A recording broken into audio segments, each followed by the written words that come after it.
Коммунистическая партия Китая, известная своими запретами на исполнение религиозных обязанностей сотрудниками госучреждений, учителей и несовершеннолетних, продолжает расширять список незаконных религиозных действий и обычаев мусульман. Благодаря корреспондентам международных телеканалов и печатных изданий, посетивших регион, удалось получить информацию о том, что в Восточном Туркестане запретили совершение молитвы таравих и выплату милостыни. В случае выяснения того, что люди, перечисленные выше, постятся, граждане обязаны сообщить об этом, набрав телефон горячей линии. В противном случае их ожидает тюремный срок за сокрытие преступления. На главном заседании в парламенте Турции депутат от партии ИИ Фахретдин Йокуш выступил с речью о лагерях пыток и геноциде народа Восточного Туркестана. Весь мир видит масштабы беспредела, учиненного китайскими властями над мусульманами-тюрками. Только мы делаем вид, будто бы ничего не видим и не слышим. Мусульмане Восточного Туркестана не могут поститься.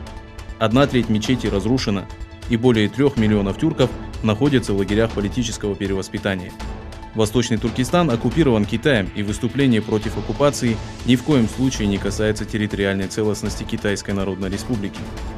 Более того, защита интересов братского народа – это наша обязанность, заявил Фахретдин Йокуш.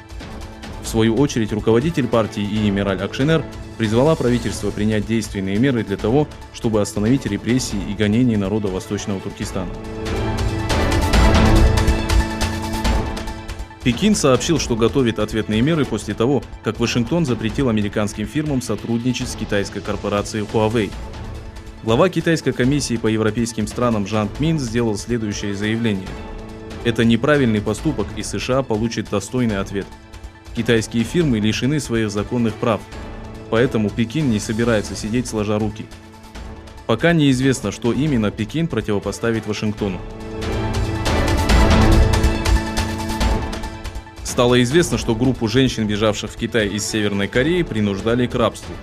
Инициативная группа Северной Кореи сообщила, что тысячи корейских женщин стали жертвами насилия.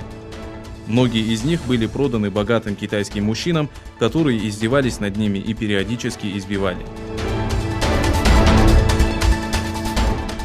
Американские источники сообщили, что истребители F-22 блокировали 4 стратегических бомбардировщика и 2 истребителя российских военно-воздушных сил над Аляской. Известный как самолет-невидимка F-22 блокировал 4 Ту-95 и 2 Су-35.